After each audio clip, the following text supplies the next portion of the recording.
Olá, amigos queridos, irmãos da Seara do Mestre. Pois é, mais uma segunda-feira, né? Nós aqui reunidos virtualmente para fazer mais um estudo do Evangelho no Lar. Nós gostaríamos, então, primeiramente, de dar as boas-vindas a todos vocês que entraram, Rosimax aí falando da música, né, que está harmonizando e acalmando o nosso coração, para a gente se preparar para esse banquete que é o Evangelho, à luz da doutrina espírita. Camila, seja bem-vinda. Sim, lembrete muito bom da Rosimax. Coloquem ao lado um copo de água para que ela seja fluidificada, tá bom? Não esqueça de colocar o seu copinho de água aí. E outra coisa, hoje nós vamos estar estudando o capítulo 12 do Evangelho segundo o Espiritismo de Allan Kardec, que se intitula Amai os vossos inimigos. Então, quem tiver o livro e quiser acompanhar a leitura, seja muito bem-vindo. O Léo entrou, está aí com a gente, bem-vindo, Léo. Deise Nomura, bem-vinda. Aldenir também está aqui com a gente, Márcia Barradas, Sheila, Alex, bem-vindo de volta a casa. Cris Contro, Jaque está aí com a gente, boa noite. Regina Madi, super bem-vinda. Quem mais? Regina Ciardella, minha sobrinha, amada do coração, lá do Brasil, seja super bem-vinda. Amo você também, viu, danada? Muito. Elcira, bem-vinda. Elisa também está aqui com a gente, Elizabeth, a minha xará, Márcia Barradas. Salete, querida, Salete, estamos todos aí na torcida, tá? Para vocês vencerem mais essa batalha. Família cefalense com força total. Ana Dias, coisa boa. Maria Aparecida Cidinha, aí do Brasil também, seja super bem-vinda. Bacana ver você aqui. Bruninho, quanto tempo, muito bom. TT, né? Minha parceira aí, Terezinha, claro. Muito bacana, um prazer enorme ter todos vocês aqui. E nós vamos iniciar hoje a nossa live perguntando algo que eu vi agora. Acabei de assistir uma palestra do Geraldo Campetti e achei muito conveniente o que ele colocou também de início, que tem me ocorrido, porque nós estamos aí nessa quarentena, e parece que todo dia é domingo, né? A gente acorda, não sabe nem direito que dia que é. Pelo menos isso acontece comigo. Eu levo alguns segundos para me dar conta que dia da semana é. Mas o importante é que a gente continue na nossa rotina, que a gente acorde, que a gente se troque, né? Não passe o dia de pijama. Tudo bem que a gente vai ficar um pouco mais à vontade dentro de casa, mas que a gente tenha esse cuidado com a nossa aparência, para não ficar muito largado, porque isso também não é bom, né? Até para a nossa autoestima. Então vamos lá, vamos levantar de manhã, vamos nos arrumar, vamos seguir a nossa rotina, aquilo que você gosta de fazer da manhã, preparar o seu café da manhã, limpar sua casa, fazer uma atividade física, uma boa leitura, fazer seu almoço. É a oportunidade que nós estamos tendo também, com tanto tempo livre, de arrumar a gaveta, arrumar os armários, fazer aquela faxina, né, que a gente nunca tem tempo, mas principalmente de ler bons livros. Olha, tudo tem seu lado positivo, não é verdade? Vamos aproveitar esses dias para ler, para assistir coisas interessantes na televisão, porque a gente não sabe quanto tempo nós vamos ficar nessa quarentena, não é? Então, a primeira semana a gente sente que está de férias, mas a partir da segunda, da terceira, nós vamos ter que ter muito equilíbrio para não entrarmos em desespero, não é? Em pânico, em ficarmos aborrecidos dentro de casa. Então, há muitas maneiras de nós preenchermos o nosso tempo. Tá certo? Então vamos lá, pessoal? Vamos começar então com o Evangelho segundo o Espiritismo, tá aqui, tá bom? E o capítulo 12, que se intitula Amai os vossos inimigos. Desculpe, vamos fazer a nossa prece, né? Depois desse pequeno bate-papo, vamos fazer aqui a nossa pequena prece para entrarmos ainda mais em sintonia com o alto. Deus, nosso Pai, de amor e bondade, Jesus, Mestre Divino, médico de nossas almas, amigo de todas as horas, espiritualidade amiga que nos acompanha, que nos fortalece. Aqui nos encontramos reunidos com os corações cheios de alegria, para realizarmos uma vez mais o estudo do Evangelho. Te pedimos a vossa presença em todos os lares, para que possamos juntos ler, compreender, analisar os teus ensinamentos, as tuas lições, acalmando os nossos corações, entrando em sintonia com o Altíssimo, que assim seja. Obrigada, Senhor. Vamos lá, então. Então, é um capítulo, difícil título, né, pessoal? Amai os vossos inimigos. O que será que Jesus quis dizer com isso, né? E esse capítulo, ele se divide em várias partes. Ele fala de pagar o mal com o bem, vai falar sobre os inimigos desencarnados, vai falar também sobre se alguém te ferir na face direita e as instruções dos espíritos, que fala sobre a vingança, o ódio e o duelo. Nós vamos aqui ler a primeira parte, que é pagar o mal com o bem. Depois, em casa, se vocês tiverem interesse, e se não tiverem o livro, podem ler o resto do capítulo, é um capítulo bastante longo, então vocês podem ler os outros temas, os outros títulos, mas nós vamos aqui nos ater no primeiro e comentar um pouco sobre os outros. Então, pagar o mal com o bem. Tendes ouvido o que foi dito, amarás ao teu próximo e aborrecerás ao teu inimigo. Mas eu vos digo, amai os vossos inimigos, fazei bem ao que vos odeia e orai pelos que vos perseguem e caluniam, para serdes filhos de vosso Pai que está nos céus, o qual faz nascer o seu sol sobre bons e maus e vir chuva sobre justos e injustos. Porque, se não amardes, senão o que vos amam, que recompensa haveis de ter? Não fazem também os publicanos assim? E se saudardes somente aos vossos irmãos, que fazem nisso de especial? Não fazem também assim os gentios? Eu vos digo que, se a vossa justiça não for maior e mais perfeita que a dos escribas e fariseus, não entrareis no reino dos céus. É uma passagem de Mateus, versículos 20 e de 43 a 47. Ele segue. E se vós amais somente aos que vos amam, que merecimento é o que vós tereis? Pois os pecadores também amam o que os amam. E se fizerdes bens aos que vos fazem bem, que merecimento é o que vós tereis? Porque isto mesmo fazem também os pecadores.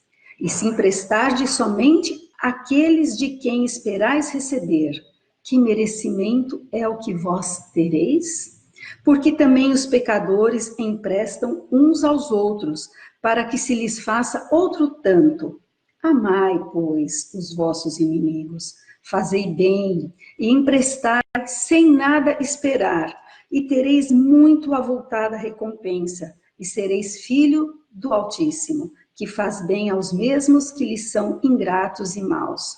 Sede, pois, misericordiosos, como também vosso Pai é misericordioso. Aqui já é Lucas falando no capítulo 6, versículos de 32 a 36. Agora vem a explicação de Kardec. Se o amor ao próximo é o princípio da caridade, amar aos inimigos é a sua aplicação sublime, porque essa virtude constitui uma das maiores vitórias conquistadas sobre o egoísmo e o orgulho. Não obstante, geralmente nos equivocamos quanto ao sentido da palavra amor, aplicada a esta circunstância. Veja bem, nós nos equivocamos ao sentido da palavra amor aplicada a esta circunstância. Jesus não entendia, ao dizer essas palavras, que se deve ter pelo inimigo a mesma ternura que se tem por um irmão ou por um amigo. A ternura pressupõe confiança. Ora, não se pode ter confiança naquele que se sabe que nos quer mal. Não se pode ter para com ele as efusões da amizade, desde que se sabe que é capaz de abusar delas. Entre pessoas que desconfiam uma das outras, não pode haver os impulsos de simpatia existentes entre aqueles que comungam nos mesmos pensamentos. Não se pode, enfim, ter a mesma satisfação ao encontrar um inimigo que se tem com um amigo. Seguindo. Esse sentimento, por outro lado, resulta de uma lei física, a lei da assimilação e repulsão dos fluidos. O pensamento malévolo emite uma corrente fluídica que causa penosa impressão. O pensamento benévolo envolve-nos num eflúvio agradável. Daí a diferença de sensações que se experimenta a aproximação de um inimigo ou de um amigo. Amar os inimigos não pode, pois, significar que não se deve fazer nenhuma diferença entre eles e os amigos. Este preceito parece difícil e até mesmo impossível de praticar, porque falsamente supomos que ele prescreve darmos a uns e aos outros o mesmo lugar no coração. Não se pode. Se a pobreza das línguas humanas nos obriga a usarmos a mesma palavra para exprimir formas diversas de sentimentos, a razão deve fazer as diferenças necessárias segundo os casos. Amar os inimigos não é, pois, ter por eles uma afeição que não é natural, uma vez que o contato de um inimigo faz bater o coração de maneira inteiramente diversa que o de um amigo. Mas é não lhes ter ódio, nem rancor ou desejo de vingança. É perdoar-lhes sem segunda intenção e incondicionalmente pelo mal que nos fizeram. É não opor nenhum obstáculo à reconciliação. É desejar-lhes o bem em vez do mal. É alegrar-se em lugar de aborrecer-se com o bem que os atinge. É estender-lhes a mão prestativa em caso de necessidade. É abster-nos por atos e palavras de tudo o que possa prejudicá-los. É, enfim, pagar-lhes em todo o mal com o bem, sem a intenção de humilhá-los. Todo aquele que assim fizer, cumpre as condições do mandamento. Amai os vossos inimigos. Bem, então, nessa primeira parte, Kardec ele está deixando aqui bastante claro essa questão de amar os vossos inimigos não é... Vamos começar do princípio. Havia uma pobreza de linguagem, né? Ele começa dizendo bem isso, essa palavra amor, ela foi mal entendida, ou seja, mal interpretada. Havia uma pobreza, nós não tínhamos outra palavra para substituir. Enquanto quando se fala amar os vossos inimigos, é bastante difícil para nós entendermos e, enfim, aceitarmos que nós vamos ter o mesmo amor, nós vamos ter por um amigo, vamos ter o mesmo amor por um inimigo. É impossível, até porque ele explica aqui que existe uma lei física, a lei de atração e repulsão dos fluidos. Quando a gente encontra um amigo, uma pessoa que a gente ama, o nosso coração bate forte, né? A gente sente um prazer em vê-lo, porque ele está aqui, não importa o tempo que passe. Mas quando a gente se depara com um inimigo, a situação é diferente. O coração pode até disparar, mas é com outro sentimento. Mas a intenção, o ensinamento dessa lição, no sentido do amar o seu inimigo, é nós não fomentarmos o ódio, a vingança e desejar o bem para o outro. Bem, aí a gente entra na questão do perdão, né? Não dá para a gente falar desse tema sem a gente falar do perdão. Quando alguém nos faz alguma coisa que nos machuque, nos magoa profundamente, é necessário que a gente perdoe. Mas muitas vezes esse perdão, ele não consegue nascer de imediato. Então vamos dar um exemplo. Se alguém, me faz um mal muito grande e me pede perdão, no mesmo momento que cometeu esse erro grave comigo e me pede perdão, eu posso até dizer para a pessoa, eu não consigo perdoá-lo neste momento, mas eu vou trabalhar isso. Eu vou diluir essa mágoa, diluir tudo isso que me aconteceu para poder perdoá-lo. Porque se a gente fala, não, eu te perdoo, porque a gente aprendeu nas nossas religiões que a gente tem que perdoar, então fala, não, eu te perdoo. Não vai ser um perdão sincero, né? Vai ser o perdão dos lábios, porque o verdadeiro perdão, ele exige tempo, ele exige que a gente digira, né, esse mal-estar, aquele desconforto que causa, a gente dilua aquela dor, que a gente analise, que a gente leve para casa, que a gente pense também, comece a refletir como a gente agiria no lugar do outro. Será que não faríamos o mesmo? Será que não faríamos pior? E começar a analisar o outro também, pensando, por que que ele agiu assim? Por que que ele muitas vezes carrega tanta agressividade dentro do coração, tanta violência? Por que será? O que será que a vida fez com ele para que ele chegasse nesse ponto, está com um coração tão amargo, né, tão empedernido?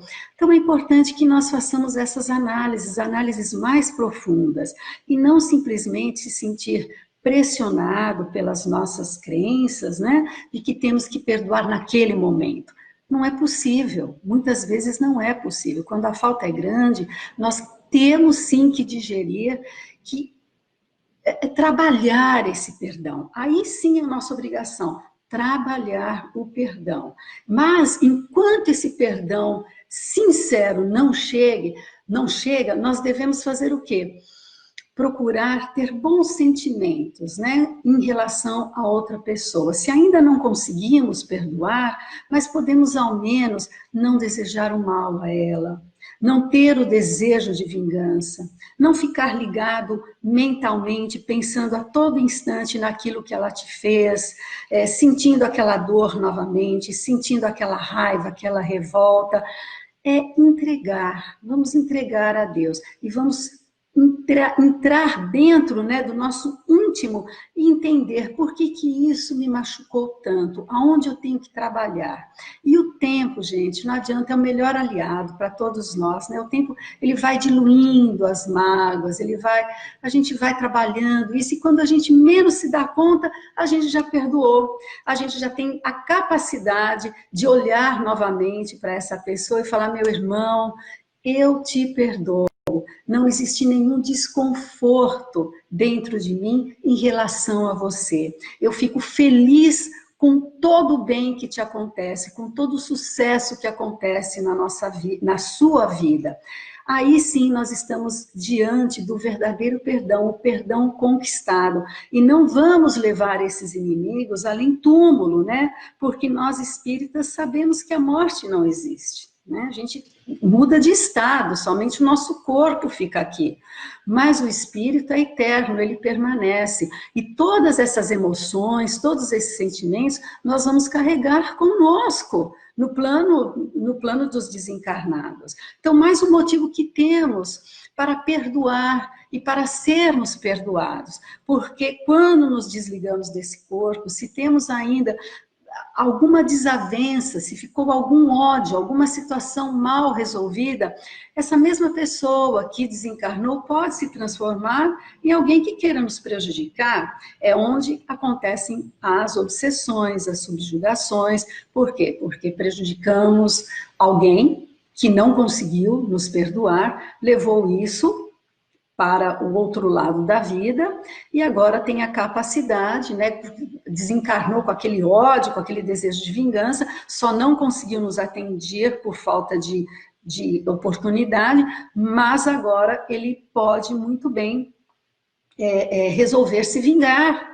E aí entram esses casos, né, tão difíceis muitas vezes de serem tratados, mas que sempre são tratados dentro da casa espírita, nas reuniões mediúnicas, né, onde se consegue trabalhar também o sentimento desses espíritos e mostrar para eles que não vale a pena, né, que no momento que a gente perdoa, a gente se liberta, a gente deixa o outro ir. É um peso que a gente tira dos nossos ombros. Então, essa questão de amar os nossos inimigos, que a gente entenda que não é o mesmo amor que a gente tem pelos nossos amigos. Isso não é possível, mas é esse sentimento de querer que o outro dê certo na vida, que o outro seja feliz, que o outro siga em frente, que a gente chegue num ponto de conquista de que não exista mais nenhum sentimento negativo em relação àquela pessoa. E uma das maneiras que a gente pode fazer isso também é orar por ela, né? Pedir por essa pessoa e pedir por nós mesmos. Kardec aqui, ele continua dizendo que amar os inimigos é um absurdo para os incrédulos, né? Aquele para quem a vida presente é tudo. Só não vê no seu inimigo uma criatura perniciosa, só vê no seu inimigo uma criatura perniciosa, perturbar-lhe o sossego, e do qual somente a morte pode libertar. Aí já vem, por isso que ele tem o desejo de vingança, né? Porque ele acha que a vida acabou aqui mesmo, a morte é o fim, então ele fala, eu vou me vingar, porque eu não vou passar por isso. E isso tem muitas vezes muito a ver com o nosso ego, né? Com o nosso orgulho, aquela coisa do orgulho ferido, do nosso ego que foi machucado. Bobagem, vamos deixar isso para lá, gente. E também não adianta a gente falar, não, eu perdoo, mas eu sei que a vida vai se encarregar, a vida vai dar uma lição, a vida ensina. Não é perdão, né, gente? Se a gente começar com esse pensamento, não, porque a justiça tarda, mas não falha. Não é perdão. E, afinal de contas, quem de nós aqui que não tenha um telhado de vidro, não é mesmo? Se a gente não fez nessa vida, fizemos nas vidas anteriores, também pedimos perdão, fomos perdoados, a própria oração, né, do Pai Nosso, a prece que Jesus nos ensinou, fala bem isso, perdoe, Pai, as nossas ofensas, para que sejamos perdoados. Então, é uma via de mão dupla, é realmente uma libertação. Vamos ver o que mais que ele fala aqui. Então, ele continua, daí o desejo de vingança. Não há nenhum interesse em perdoar, a menos que seja para se satisfazer o seu orgulho aos olhos do mundo, aquilo que acabamos de falar. Perdoar até mesmo lhe parece, em certos casos, uma fraqueza indigna da sua personalidade. Então, sabe aquela coisa que a pessoa acha que é fraca? Então, tem muita gente que fala, eu falo aquilo que me dá na cabeça, eu falo na frente, na cara mesmo, eu não levo o desaforo para casa. Gente, é um grande erro, porque o desaforo a gente leva para casa mesmo, é para casa que a gente traz. Porque para casa a gente vai ter tempo de digerir, a gente vai ter tempo de pensar antes de colocar nossa língua em movimento e falar um monte de besteira que muitas vezes magoam profundamente, quebram relações. Né? Porque a gente fala no calor da emoção e a gente fala o que quer e o que não quer sem pensar. Então, o desaforo, a ofensa, é para ser trazida para dentro de casa. Porque a gente pode conversar com os nossos, seja esposa, seja marido, nossos filhos, seja alguém que esteja dentro de casa, a gente pode colocar a situação, a gente pode ligar para um amigo, colocar a situação para ouvir o que o outro tem a dizer. Muitas vezes, né, Deus coloca, muitas vezes não, sempre, Deus coloca verdadeiros anjos na nossa vida, que são instrumentos que vão nos auxiliar a indicar o melhor caminho. Então, no meio da emoção, da raiva, se recolha, porque certamente a resposta virá. Se recolha em prece, porque a resposta virá, seja através da palavra de um amigo, seja através de um outro ponto de vista, né, quando nós estamos colocando a nossa raiva para fora, a nossa indignação, de repente o outro vai nos mostrar um ponto de vista que nós não tínhamos pensado ainda, não é mesmo? Então, vamos lá. Pessoal, nós estamos abertos aqui a comentários, tá? Para a gente enriquecer esse estudo, coloquem aqui os seus comentários, o que vocês estão achando, para que a gente faça realmente algo assim que possamos entreter um ao outro, né? Ou seja, trocar ideias, trocar conhecimento, tá bom? Vamos seguindo. Então, para o crente, e ainda mais para o espírita, a maneira de ver é inteiramente diversa, porque ele dirige o seu olhar para o passado e o futuro, entre os quais a vida presente é um momento apenas. Sabe que, pela própria destinação da terra, nela deve encontrar homens bons e perversos, que as maldades a que está exposto fazem parte das provas que deve sofrer. O ponto de vista em que se coloca torna-lhes as vicissitudes menos amargas, quer venham dos homens ou das coisas. Se não se queixa das provas, não deve queixar-se também dos que lhe servem de instrumentos. Isso é maravilhoso. Não, Kardec realmente... Veja você, olha o que eles falam, o que ele diz aqui. Se nós não nos queixamos das provas, não devemos nos queixar também dos que lhe servem de instrumentos. Então, muitas vezes, as situações que nós passamos vêm como provas, elas vêm como provas para nós, para o nosso aprendizado, para o nosso crescimento e para desenvolvermos outras virtudes, grandes virtudes. Infelizmente, aquela pessoa foi um instrumento. A gente sabe que ninguém, né, foi criado, destinado a praticar o mal, a fazer o mal. Mas aquela pessoa foi um instrumento de provocar esse mal pelo qual nós estamos passando. E aí, qual é a nossa atitude em relação a isso? Bem, vamos aceitar, vamos entender e vamos aprender com isso. Novamente, nós como espíritas, nós já temos a condição de compreender e trabalhar esse perdão. Não importa o tempo que ele levar, mas ele tem que ser conquistado. Ele segue ainda. Se em lugar de lamentar, agradece a Deus por experimentá-las, deve também agradecer a mão que lhe oferece a ocasião de mostrar a sua paciência e a sua resignação.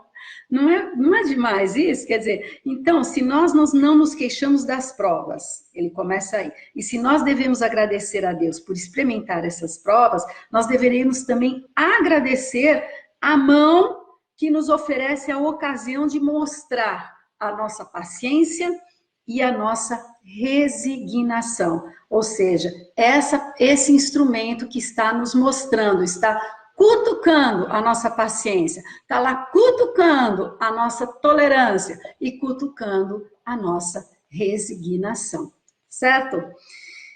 Seguindo, esse pensamento o dispõe naturalmente ao perdão. Olha aqui, o treino que a gente estava falando para o perdão, os passos para o perdão. Se a gente começa a ter um outro ponto de vista, a gente vai seguir muito mais facilmente, né, para conquistar esse perdão. Ele sente, aliás, que quanto mais generoso for, mais se engrandece aos próprios olhos e mais longe se encontra do alcance dos dardos do seu inimigo.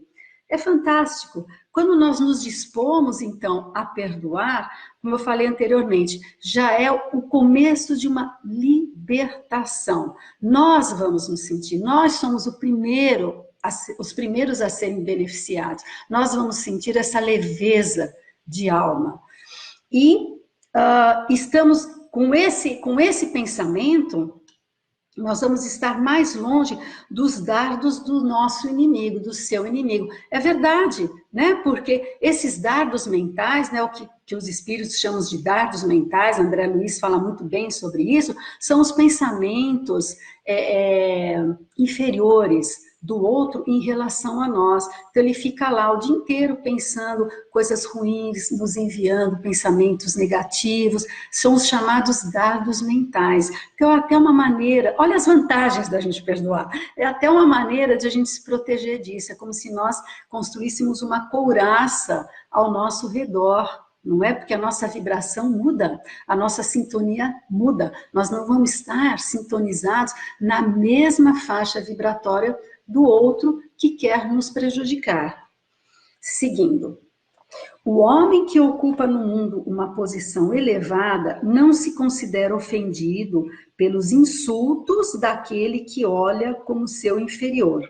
Assim acontece com aquele que se eleva no mundo moral, acima da humanidade material. Compreende que o ódio e o rancor o envileceriam e rebaixariam, pois, para ser superior ao seu adversário, deve ter a alma mais nobre, maior e mais generosa. Aí a gente, né, lembra de Jesus, né? A gente vai falar um pouquinho de Jesus, porque Jesus, ele tinha esse amor por toda a humanidade. Não importa o que as pessoas fizessem. Ele ficava muito triste, ele não, vamos dizer assim, como um pai, né? Aquele amor, o amor de Jesus se compara ao amor de um pai, mas em uma escala infinitamente maior. É o chamado amor ágape, o amor pela humanidade. Um amor que chega perto desse amor ágape, é o amor das mães pelos seus filhos. Ou seja, não importa o que o filho faça, o que o filho seja, ele pode ser um criminoso, ele pode ser um pedófilo, ele pode ser o que for, ele está lá na cadeia. Aí a gente vai ver nos domingos, né, nos dias de visita, aquelas filas imensas do lado de fora para entrar na prisão. E quem são as pessoas que estão nessa fila? São os pais, são os irmãos, são as mães. Porque a mãe, ela sempre vai amar o seu filho, não importa o que ele tenha feito. Assim é o amor de Jesus em escala infinitamente superior.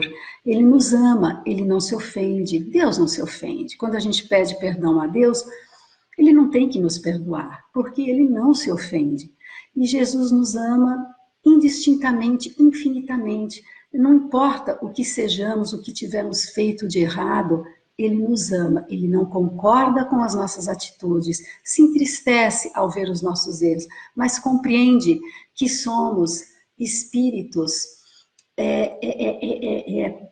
em progressão, nós somos espíritos em desenvolvimento, estamos aqui para progredir, estamos num grande aprendizado, né? Nossa encarnação é uma escola, é para o nosso próprio aprendizado. E ele já dizia, todos vós sois deuses, podeis fazer o que eu faço e muito mais. Então nós não somos perfeitos, mas somos perfectíveis. Então é importante que nós tenhamos isso na nossa mente, não é? Que nós estamos no caminho e vamos sempre seguir nessa escala ascensional.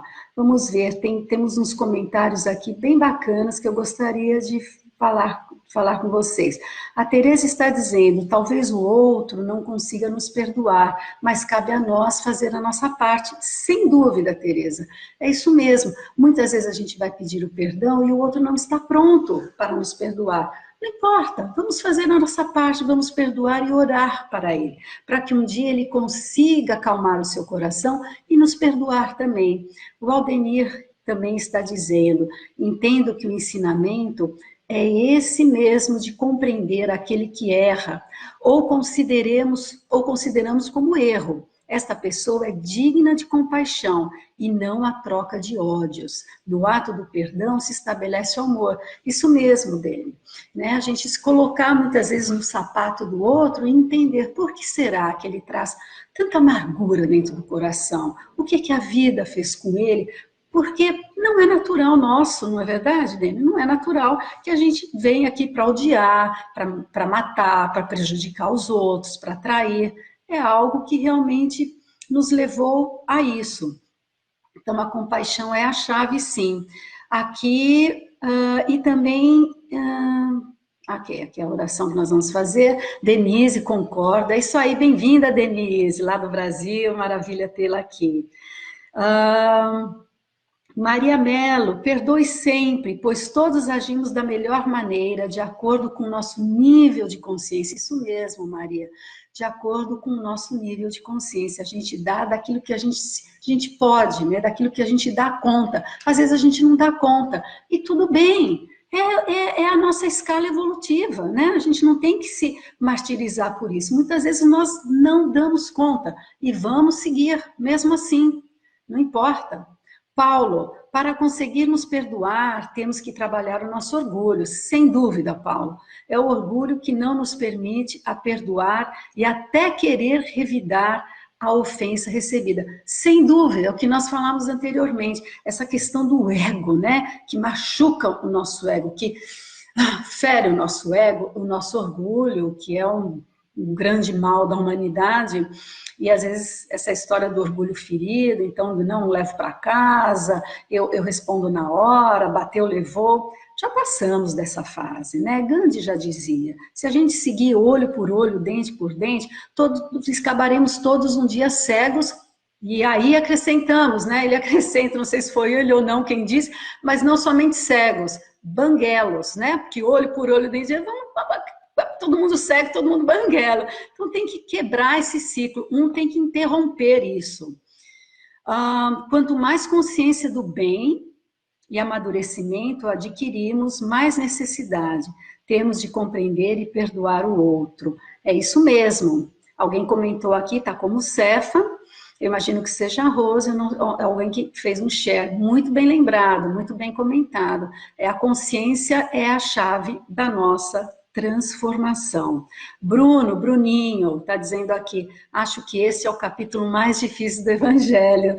É verdade, Bruno, e é um capítulo longo, os espíritos dedicaram, assim, bastante páginas, porque é bastante difícil, né? A gente imaginar que a gente tem que perdoar, por exemplo, alguém que tirou a vida do nosso filho, alguém que nos traiu, muitas vezes alguém que nos largou no abandono. É muito difícil, mas nós já temos condições de entender que nada nessa vida acontece por acaso. É a prova, né? Muitas vezes é a expiação pela qual nós estamos passando. E o Espiritismo, que é uma doutrina tão consoladora, ele nos ensina e nos direciona com esse posicionamento da importância de nós trabalharmos esse perdão. A Rosângela Arantes, perdão é um ato nobre e perdoar é mais ainda. É muito nobre mesmo, Rosângela, e perdoar, então, é a total libertação, né? É como tirar um peso realmente dos nossos ombros. A Regina Ciardella está dizendo que concorda, é isso aí, Rê. O Rafael dizendo, é difícil, mas é importante perdurar. Claro, a Raquel tem toda a razão, é isso mesmo, é difícil, né? A gente, uma vez eu ouvi uma palestra da Graça Wenders, há muitos anos atrás, numa conferência espírita que teve aqui em Miami, ela deu exemplo, muito engraçada ela deu exemplo de um casal, né, que se separa, onde o marido trai a esposa, assim, descaradamente. E como que essa esposa vai perdoar no primeiro momento? Ela tem raiva, ela quer que a relação dele dê tudo errado, que tudo dê errado na vida dele, que a outra traia ele também, que passe por tudo que ela está passando. É natural que a gente sinta isso no primeiro momento, mas, novamente, com as ferramentas que nós temos hoje, Raquel, dá para a gente fazer uma análise mais profunda e até da dor. A dor tem essa função de nos ensinar, é a dor professora, maestra, de nos ensinar por que eu estou passando por isso, meu Deus do céu. Como que eu posso trabalhar isso? Como que eu posso trabalhar agora esse sentimento de raiva que eu estou sentindo e perdoar?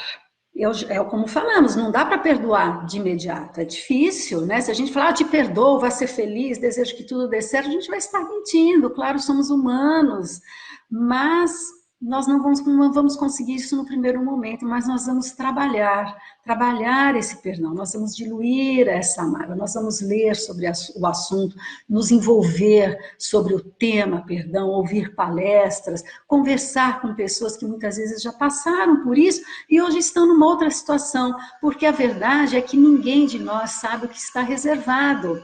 E às vezes sair de uma relação que nos dói tanto, que nos machucou tanto, foi para o nosso bem, algo melhor virá.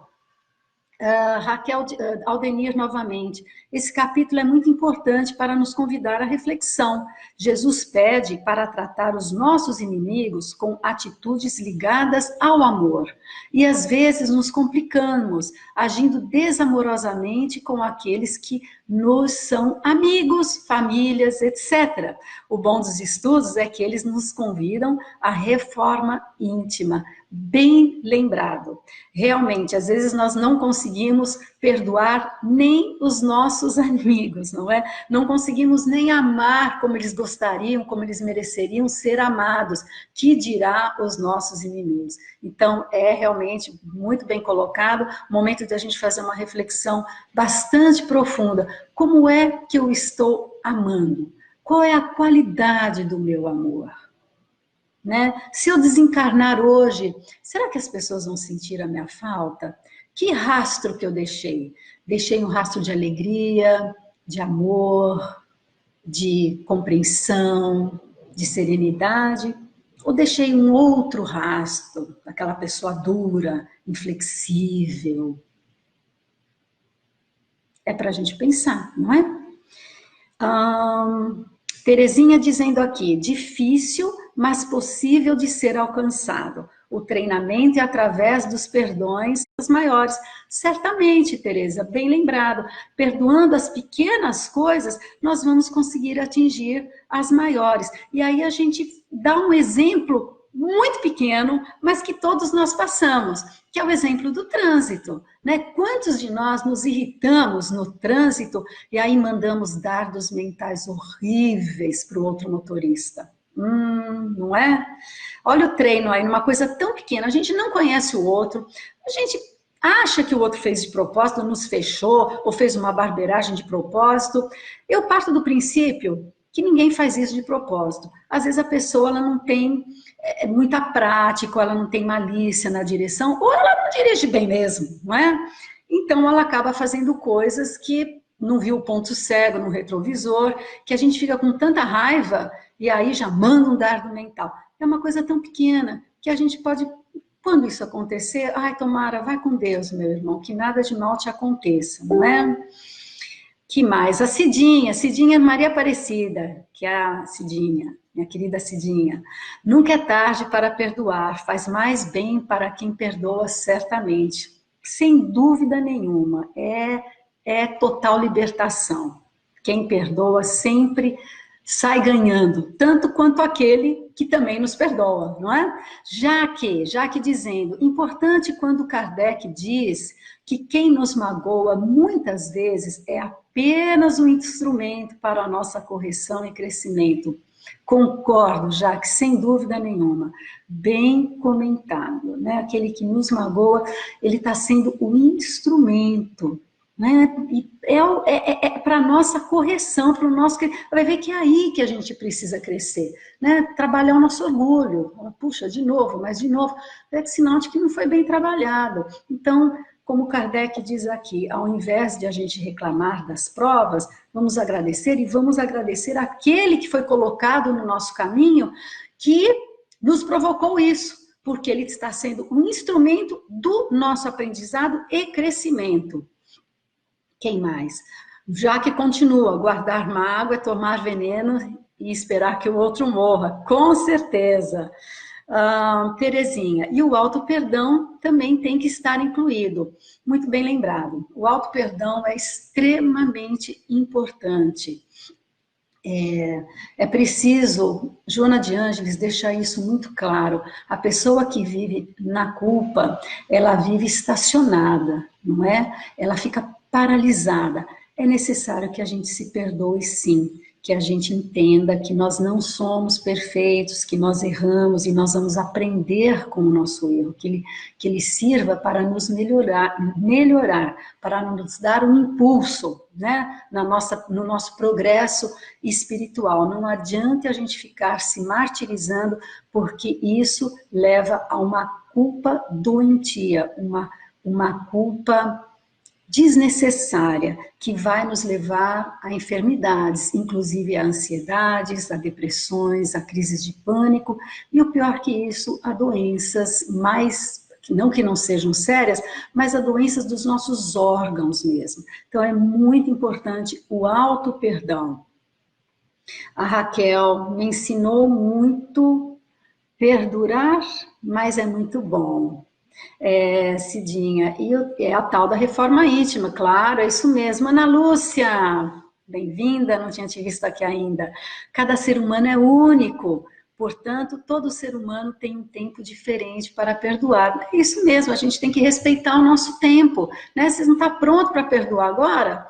E a gente sabe que o perdão não é o esquecimento, né? Então, se alguém vem aqui na minha casa e quebra, sei lá, um vaso lindo, que eu tenho há 20 anos esse vaso, quebra o vaso, eu vou ficar muito chateada.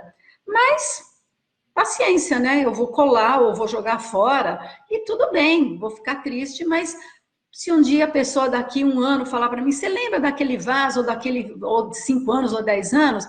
Claro que eu vou lembrar, mas eu não vou ter problema nenhum com ela, com a pessoa que quebrou o meu vaso. Ou seja, acabou, passou, mas a memória fica, né? A gente lembra, a gente vai sempre lembrar do ato, mas a gente não vai remoer, a gente não vai ter nenhum desconforto mais em relação a isso. É o tempo mesmo. Auto-perdão é importante mesmo, Tereza. Sem ele não conseguimos ir para a frente. Essa virtude difícil. Eita, virtude difícil. É difícil, Rê, mas não é impossível, não. Estamos todos no caminho, né? Do auto-perdão, do perdão, de perdoar os inimigos.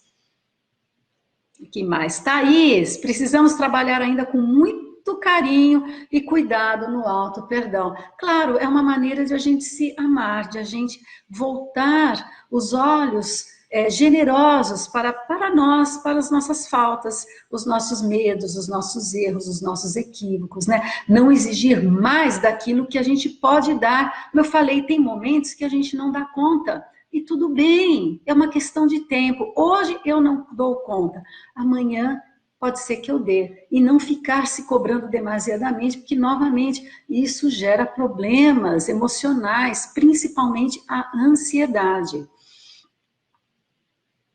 É, isso mesmo, Luciano. Muito obrigada pelo virtual. Vamos perdoar e agradecer sempre, Luciano. O teste, né, Denise? Léo, é mesmo importante trabalharmos os sentimentos dentro de nós e procurar agir ou reagir com amor. Pouco a pouco vamos aprendendo. Estamos todos, isso mesmo, Léo, estamos todos na mesma página, no mesmo nível, com os mesmos problemas, com os mesmos desafios, não é? Então, é realmente importante que a gente se envolva desse tema, de outros temas também, que a gente mergulhe fundo, que são maneiras de a gente conseguir ir trabalhando todos esses sentimentos dentro de nós. Aldenir, perdão é a fórmula da paz, aprendamos a tolerar, para que sejamos tolerados. Claro, é uma via de mão dupla. E a Rê continua, e como é bom reconhecer o erro e pedir perdão. Maravilhoso, isso mesmo. Isso é o sinal de que a gente já está quebrando aquela couraça de orgulho. Quando a gente reconhece o erro e pede perdão, né? Porque a nossa tendência é sempre pôr a culpa no outro. Então, por exemplo, tem um copo aqui na beirada, eu passo e derrubo o copo, em vez de eu me desculpar e falar, puxa, eu quebrei o seu copo, eu vou comprar outro, a gente já olha e fala, mas também, né? Quem que botou esse copo aqui na beirada? Lógico que ia quebrar. Quer dizer, a gente tem a tendência de colocar a culpa no outro. Seria mais fácil, tudo bem, quebrei o copo, olha, perdão, eu vou comprar outro e repõe, pronto, tá feito. E não transferir essa culpa para o outro, reconhecer o erro e pedir o perdão, como a Rê bem colocou aqui. A Tereza continua, o auto-perdão é o reconhecimento que somos imperfeitos, é a prova de humildade. Isso mesmo. Ângela, bem-vinda! Muito bem-vinda! Isso aí, exatamente o que estava pensando, Tê, já que continua. E a Mari Arantes diz o seguinte, devemos sempre lembrar que nós também queremos ser perdoados por nossas faltas. Então, por que não perdoar o outro? Não é? Seria muita hipocrisia nossa quando nós oramos o Pai Nosso, pedir a Deus, perdoa, Pai, as nossas dívidas para que assim sejamos perdoados. Puxa vida, então, né, vamos agir de acordo com aquilo que a gente pede, com aquilo que a gente fala. Pessoal, muito bacana participar. Marisa, querida, você chegou, que bacana. Olá, boa noite. Estamos aqui quase encerrando o nosso evangelho, mas vai estar aí, tá? No nosso Face. É só clicar lá que a gente pode assistir. Muito bom tê-la aqui conosco. Pessoal, eu gostaria então de encerrar essa nossa live, né? Lendo uma mensagem de André Luiz. Se alguém tiver alguma pergunta, desculpa, algum outro comentário, surgiu mais um comentáriozinho aqui, que é do Aldenir, dizendo, acho fundamental o auto-perdão, mas temos que estar atentos a não repetirmos as mesmas falhas. Claro, a gente também não pode ser, né? Não, tudo bem, errei uma vez, tudo bem, erramos, vamos aprender e procurar não cometer o mesmo erro. certamente vamos cometer outros, mas é aí que vamos aprendendo. O que não pode é errar 1, 2, 3, 4 vezes, cometer sempre o mesmo erro, porque a função é de aprender, não é? E de corrigir. Então, muito bem lembrado.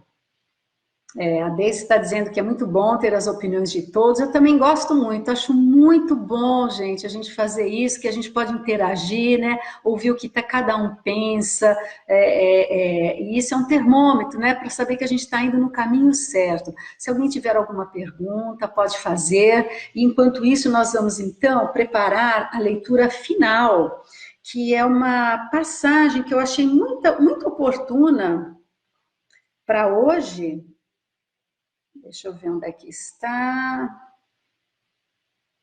Claro que eu vou ter dificuldade de achar agora, mas eu vou achar. Só um minutinho. Ok, aqui. É uma mensagem do livro Conduta Espírita, de André Luiz.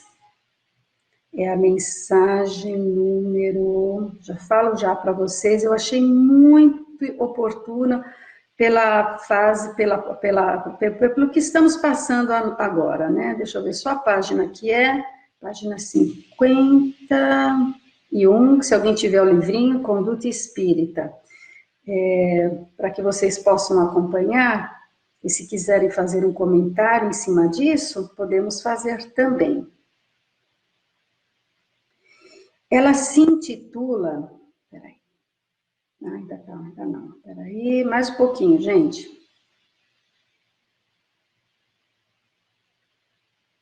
Chegando lá.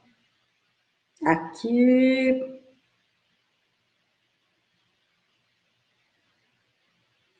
Oh, meu Deus. Não é possível. Aqui. Achei. Demorou, mas achei. Bom, pessoal, essa mensagem eu achei muito oportuna. Ela se chama Perante a Enfermidade, por aquilo que está acontecendo agora no planeta, né? E ela diz o seguinte: perante a enfermidade, sustentar inalteráveis a fé e a confiança, sem temor, queixa ou revolta, sempre que enfermidades conhecidas ou inesperadas lhe visitem o corpo ou lhe assediam o lar. Cada prova tem uma razão de ser. Com o necessário discernimento, abster-se do uso exagerado de medicamentos capazes de intoxicar a vida orgânica. Para o serviço da cura, todo medicamento exige dosagem. Desfazer ideias de temor ante as moléstias contagiosas ou mutilantes, usando a disciplina mental e os recursos da prece. A força poderosa do pensamento tanto elabora quanto extingue muitos distúrbios orgânicos e psíquicos. Sabendo que todo sofrimento orgânico é uma prova espiritual dentro das leis kármicas, jamais recear a dor, mas aceitá-la e compreendê-la com desassombro e conformação. A intensidade do sofrimento varia segundo a confiança na lei divina. Aceitar o auxílio dos missionários e obreiros da medicina terrena, não exigindo proteção e responsabilidade exclusiva dos médicos desencarnados. Interessante. A eterna sabedoria tudo dispõe em nosso proveito. Afirmar-se mentalmente em segurança, acima das enfermidades insidiosas que lhe possam assaltar o organismo, repelindo os pensamentos e as palavras de desespero ou cansaço, na fortaleza da sua fé. A doença pertinaz leva à purificação mais profunda. Aproveitar a moléstia como período de lições, sobretudo como tempo de aplicação dos valores alusivos à convicção religiosa. A enfermidade pode ser considerada por termômetro da fé. Vinde a mim, todos os que estáis cansados e oprimidos, e eu vos aliviarei. Jesus, Mateus 11, 28. Gente, eu adorei essa mensagem, eu achei ela muito oportuna por tudo que estamos passando, porque ela é tão consoladora, não é? Ela nos faz, mais uma vez, ter a nossa fé raciocinada, reforçar a nossa prece, orar. A oração, gente, ela é um estudo, ela é um escudo. É pela oração que nós nos aproximamos de Deus e nós nos aproximamos dos bons espíritos. É uma maneira até de ajudar na nossa reforma íntima, de nós nos melhorarmos. Então, nesse momento, vamos agir, vamos pensar, vamos falar de forma construtiva. Eu recebi agora há pouco de você, Regina, um post muito interessante que diz o seguinte: já 100 mil pessoas estão curadas do coronavírus, ou seja, mensagens positivas sendo colocadas agora nas redes sociais. É isso mesmo, vamos começar a espalhar mensagens positivas, não só olhar o negativo, parar de ficar olhando números, depoimentos. A gente já sabe tudo que a gente tem que fazer, todas as medidas cautelosas, as medidas de higiene, os cuidados, seguir as recomendações.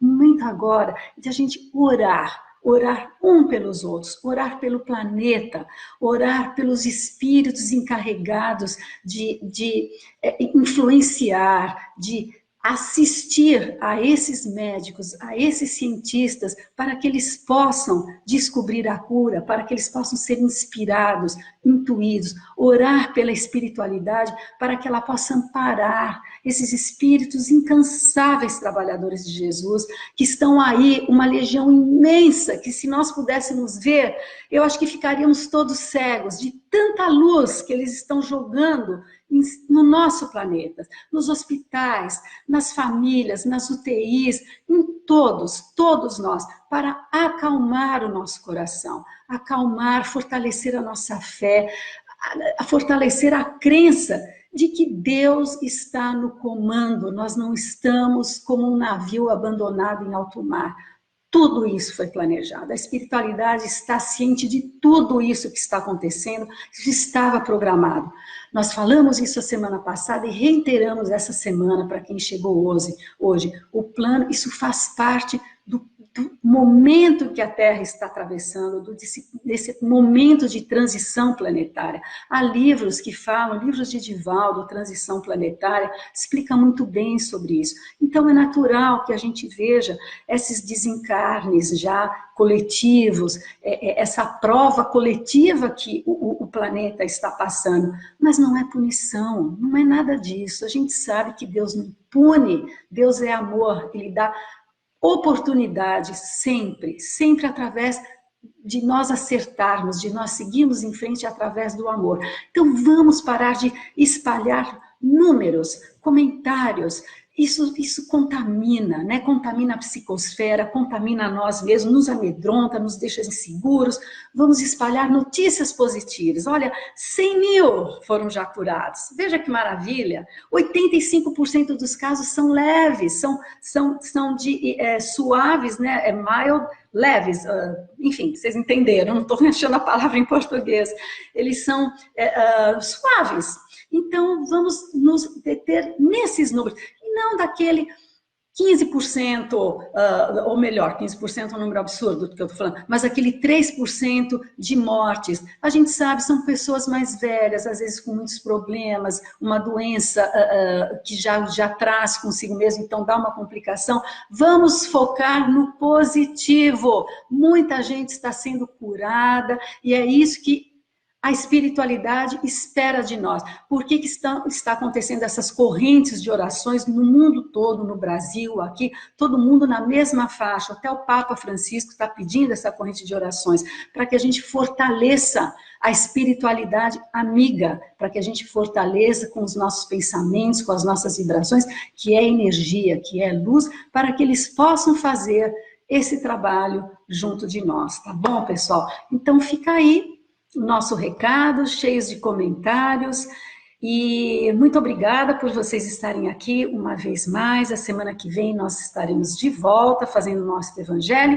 E quem está nessa corrente de oração, a turma aqui do Cefa, todos os dias, todas as noites, às 9h30 da noite, nós fazemos uma oração pelo nosso planeta. Cada um na sua casa, individualmente, a prece que lhe aprouver. Uma conversa íntima com Deus, né? É assim a verdadeira prece, onde a gente abre o nosso coração e conversa intimamente com o nosso Criador, que tudo vê, tudo ouve e que sabe que tudo vai dar certo, tudo vai acabar bem, tá bom, pessoal? Então, que todos vocês tenham uma excelente noite, um feliz despertar para o dia de amanhã, e nós vamos encerrando aqui com a nossa prece de agradecimento a Deus, a Jesus, aos espíritos amigos que estão sempre conosco, nos auxiliando, nos inspirando, agradecendo, Pai, por mais um dia, por tudo quanto o Senhor tem nos dado, agradecendo por tudo que estamos passando, que serve para o nosso despertar, para o nosso engrandecimento. Te pedimos, Senhor, que neste momento as nossas vibrações de paz, de harmonia, de equilíbrio, de coragem, de fé e esperança possam ser espalhadas e envolver a todos os nossos irmãos que ainda se encontram em desespero, que estão doentes, que se encontram nos hospitais, que estão nas UTIs e também aquelas pessoas que estão na linha de frente, a todos os médicos, enfermeiros, aos que limpam os doentes, aos que limpam os banheiros, aos que limpam os hospitais, as camas, a todos, Senhor, todos os servidores, todos aqueles que estão fazendo para que possamos nos sentir melhor, para que possamos, enfim, Senhor, passar por mais, vencer mais essa batalha, que faz parte é o nosso desafio, faz parte do nosso engrandecimento. Que Deus nos abençoe e ilumine a todos nós, hoje e sempre. Que assim seja. Então, boa noite, pessoal. Beijo grande a todos.